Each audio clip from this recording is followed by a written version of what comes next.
नमस्कार दोस्तों, स्वागत है आपका मेरे चैनल में। और आज मैं एक ऐसे विषय को लेकर हाजिर हुआ हूँ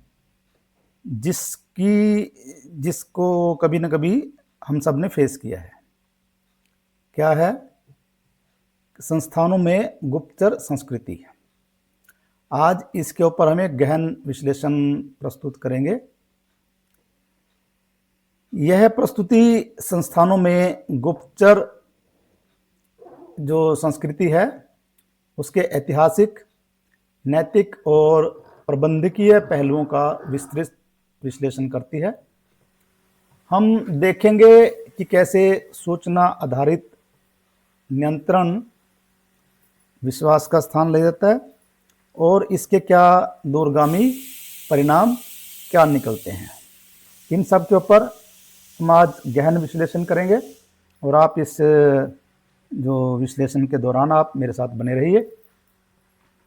और क्या है इसमें कि किस तरह से एक विश्वास बनाम सूचना आधारित नियंत्रण संस्था को किस तरह से फ़ायदा कर सकता है या किस तरह से नुकसान कर सकता है, उस विषय को हम पूरी डिटेल में आज डिस्कस करेंगे। तो जब किसी संस्था में जो सेंटर है, जो नेतृत्व का लीडरशिप जो है वो विश्वास से हटकर शंका आधारित निगरानी बन जाए, तो संगठन की जो संस्कृति है, जो कभी कार्य संस्कृति जो कभी डेवलप हुई हो, तो वो धीरे धीरे उसका वो क्षरण होना शुरू हो जाता है, वो ख़त्म होनी शुरू हो जाती है।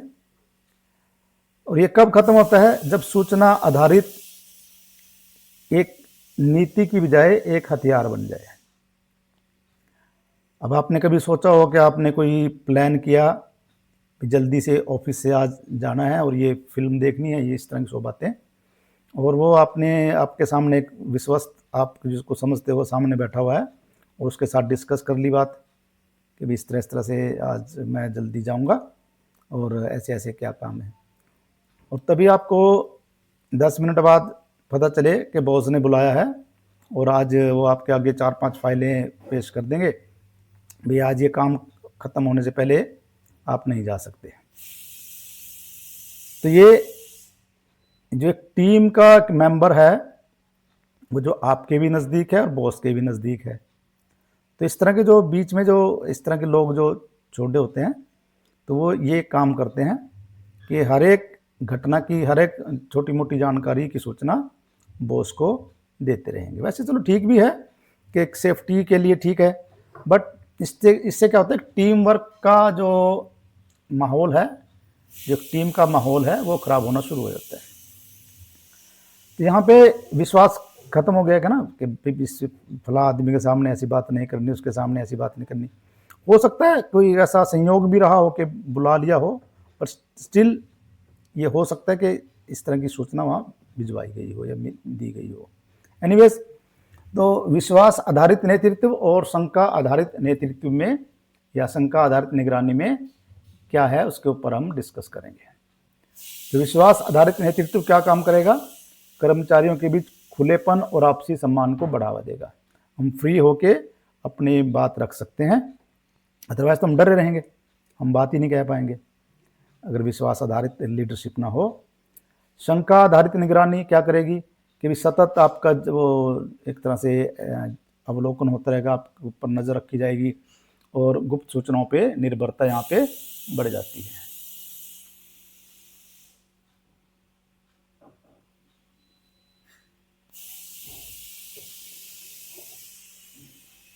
उसके बाद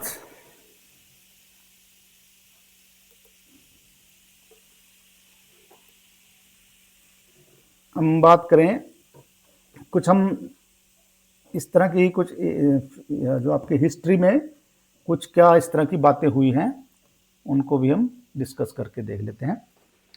अब हमारा जो एक कौटिल्य को या चाणक्य को हम पढ़ते हैं, तो उसमें जो मेन जो सिखाया है, जो क्या कहें हम, चंद्रगुप्त को एक महान राजा बनने के पीछे किसका हाथ था? कौटिल्य का था। कौटिल्य ने उसको बचपन से लेके आगे तक उसकी ट्रेनिंग की उसको सिखाया, राजकाज की सभी जो बारीकियां थी। और ये तंत्र भी यहाँ पे देखें पूरा जासूसी तंत्र पर ही आधारित था, पर कभी भी वो जासूसी तक ही सीमित रखे वो लोग, उनको राजकाज में ज़्यादा हिस्सेदारी नहीं दी गई। तो ऐसे बहुत सारे, वैसे तो लगभग सभी राजाओं का कहें कि एक राष्ट्रीय नीति तो रहती है कि साम्राज्य को अपने आने वाले जो भी मुसीबतें हैं, जो भी संकट हो सकते हैं, उनसे सुरक्षित रखने के लिए जासूसी तंत्र को मजबूत किया जाए। चलो वो ज़रूरी है, वो अलग तरह की जासूसी है। और मैं जो यहाँ पे इसमें पेश करने जा रहा हूँ वो एक अलग तरह की जो जानकारी साझा की जाती है, वो एक अलग लेवल की बात है। तो ऐसे ही एक यहाँ पे बात करते हैं मुगल साम्राज्य के पतन की। तो मुगल साम्राज्य में भी ऐसे ही कुछ था कि जब तक राजा स्ट्रोंग रहे ठीक था, दरबारियों में जो भी षड्यंत्र चलते थे सूचना आधारित, उनको ज़्यादा तवज्जो नहीं दी और राजकाज उनका ठीक चलता रहा।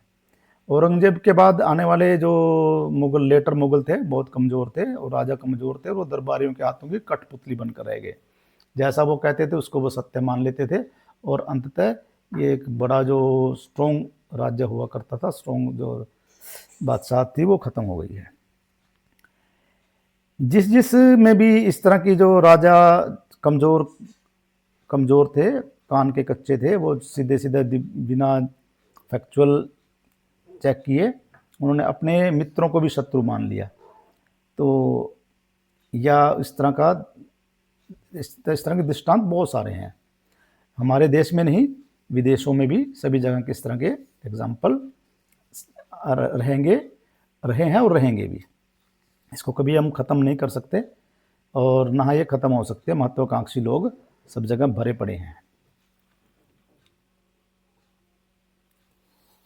अब ऐसा ही एक ऐतिहासिक दृष्टांत हम फ्रांसीसी क्रांति का लेके चलते हैं। तो फ्रांसीसी क्रांति के दौरान में क्या था, फ्रांसीसी क्रांति और रॉब्सपीरे का जो एक एग्जाम्पल हम शेयर करें यहाँ पे। रॉब्सपीरे ने रेन और टेरर में हजारों लोगों को गुप्त रिपोर्टों के आधार पर पनिश करवाया। उसका रिजल्ट क्या निकला? सामाजिक अस्थिरता इतनी ज़्यादा बढ़ गई उससे कि उन्होंने रॉब्सपीरे को ही गिलोटिन के हवाले कर दिया। अब इस तरह की जो गुप्तचर व्यवस्था है, इसका अत्यधिक उपयोग, उसको कहें कि बिल्कुल माइक्रो लेवल पे, पर्सनल लेवल पे जाके पर्सनल निगरानी या आदमियों की जो भी आप उनकी निगरानी इस तरह से की जाए, उसको बहुत ज़्यादा माइक्रो लेवल तक लेके जाए, तो ये थोड़े टाइम के लिए तो आपको कंट्रोल देगा शॉर्ट टर्म में तो, बट लॉन्ग टर्म में ये नुकसान ही करता है।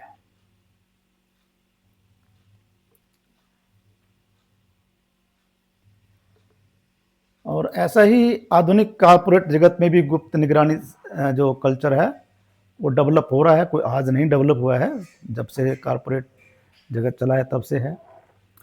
तो उसको भी वैसे इस तरह की ट्रेनिंग होती रहती है, बनाए इस तरह काम, वर्क कल्चर डेवलप करें, ये करें वो करें, सारी तरह की चीज़ें चलती रहती हैं साइड बाय साइड। और ये उसी पे डिपेंड करता है कि आपकी लीडरशिप कैसी है। ठीक है, लीडर आपके अच्छे होंगे तो अच्छी जो आपका वर्क कल्चर है उसको सपोर्ट करेंगे। तो आधुनिक कॉर्पोरेट जगत में गुप्त निगरानी संस्कृति के बारे में अगर हम बात करें, आजकल यह प्रवृत्ति सूक्ष्म और अदृश्य रूप से प्रकट होती है, लेकिन इसके परिणाम उतने ही गंभीर होते हैं। तो यहाँ पे क्या है, किस तरह के चैनल यूज होते हैं उसमें? अनौपचारिक चैनल, इनफॉर्मल चैनल जो हैं, किस तरह के टीम के सदस्यों को विश्वास पात्र बनाकर जानकारी लेना। आपकी टीम में इस तरह के जो हैं लोग शामिल कर दिए जाते हैं कि वो जो सारी जो सूचनाएं हैं, जो सूचनाएं शेयर करनी है नहीं करनी, वो सारी ऊपर पहुंचती रहती हैं। शिकायती संस्कृति, सूचनाएं अधूरी और पक्षपाती होती हैं जिससे गुटबाजी बढ़ती है। मनोरचना और छवि हनन, और इसमें क्या करते हैं कि जो आपके कोलीग्स हैं उनकी छवि को जानबूझकर नुकसान पहुंचाया जाता है। अपनी गोटी फिट करने के लिए लोग क्या करते हैं कि भाई दूसरे, खुद का मुंह चमकाने के लिए दूसरे के मुंह को काला कर दो, इस तरह की कल्चर ये रहता है मनोरचना और छवि हनन में।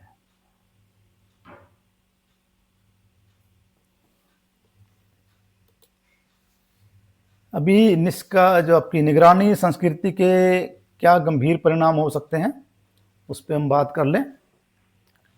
तो इसके गंभीर परिणाम निकलेंगे ही, कोई अच्छी चीज़ हो बुरी हो रिजल्ट तो आएंगे ही। अच्छी होगी तो अच्छे रिजल्ट आएंगे, बुरी होगी तो बुरे रिजल्ट आएंगे। यहाँ भी हम कहें कि रिलेटिव चीज़ है कि किसी के लिए वो अच्छी हो सकती है, किसी के लिए बुरी हो सकती है, बट इन टोटलिटी एक संस्थान के लिए वो एक खतरनाक चीज़ हो सकती है। तो यहाँ पे क्या, टीम भावना का विघटन, आपसी विश्वास कम होता है और जो कोऑपरेशन है वो उसको नुकसान पहुंचता है। निर्णय प्रक्रिया में पक्षपात, अधूरी और पक्षपाती सूचनाओं के आधार पर अगर डिसीजन लिए जाएंगे वो गलत ही होंगे। नैतिक नेतृत्व की क्षति है। यहाँ पे क्या होगा कि पारदर्शिता और ईमानदारी का अभाव स्पष्ट दिखेगा और जो लीडरशिप है वो उसकी विश्वसनीयता पर प्रश्न चिन्ह लगते रहेंगे और कर्मचारियों का जो सेल्फ कॉन्फिडेंस है वो तो गिरेगा ही। अब इसमें हम बात करते हैं कि जो सूचना देने वाला जो इन्फॉर्मर है उसका मनोविज्ञान कैसा है, उसका और परिणाम क्या होते हैं उसके। तो मनोविज्ञान की बात करें तो असुरक्षा से लोग ग्रस्त होते हैं, अपनी योग्यता के बजाय चापलूसी से प्रगति की उम्मीद करते हैं और वर्चस्व की चाह इनको हमेशा रहती है कि हमारा जो होल्ड है वो बना रहे, दूसरों को नीचा दिखाकर अवसर अपने लिए अवसर खोजते रहते हैं।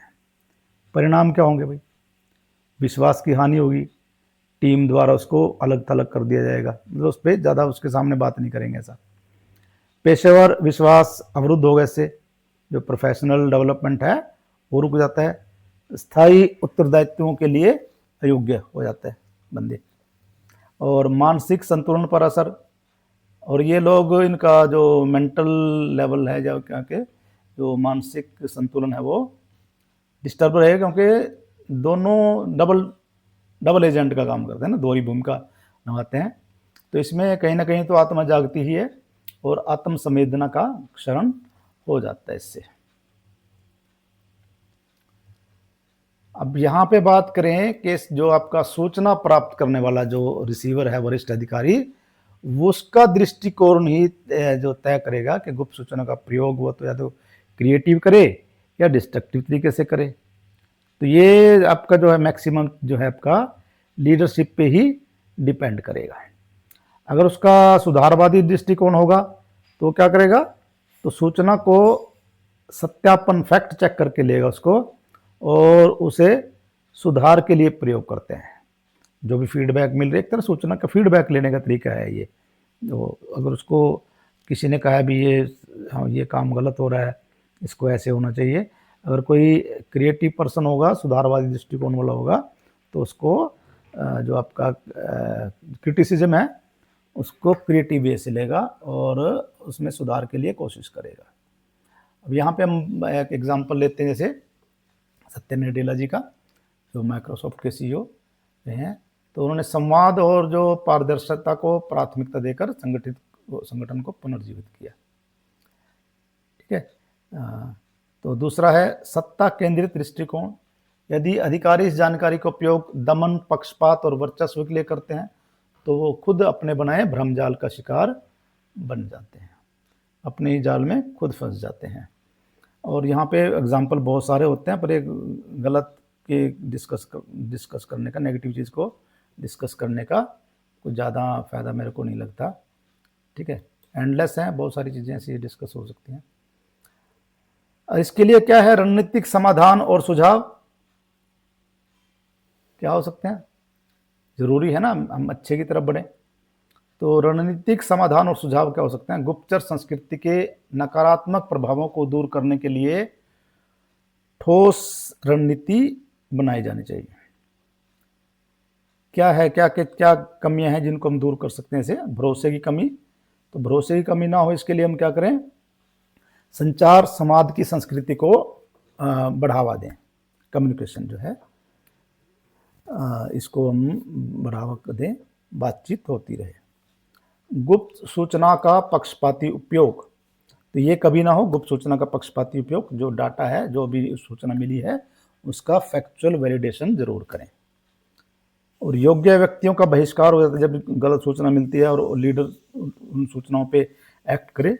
तो यहाँ पे बहुत बार क्या होता है कि जो आपके डेडिकेटेड पर्सन है, जो योग्य पर्सन है, वो थोड़ा सा पीछे चले जाते हैं, वो खुद भी उनका मोरल डाउन हो जाता है, वो आगे नहीं आते।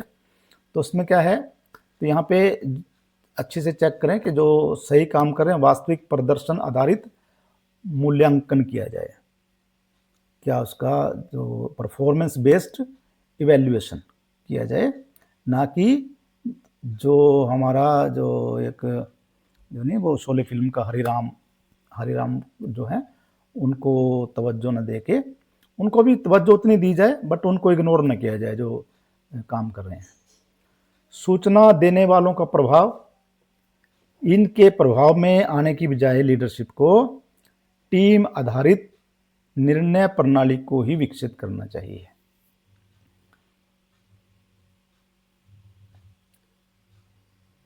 अब और इसमें जो इसको हम कंक्लूड करें तो कैसा हो,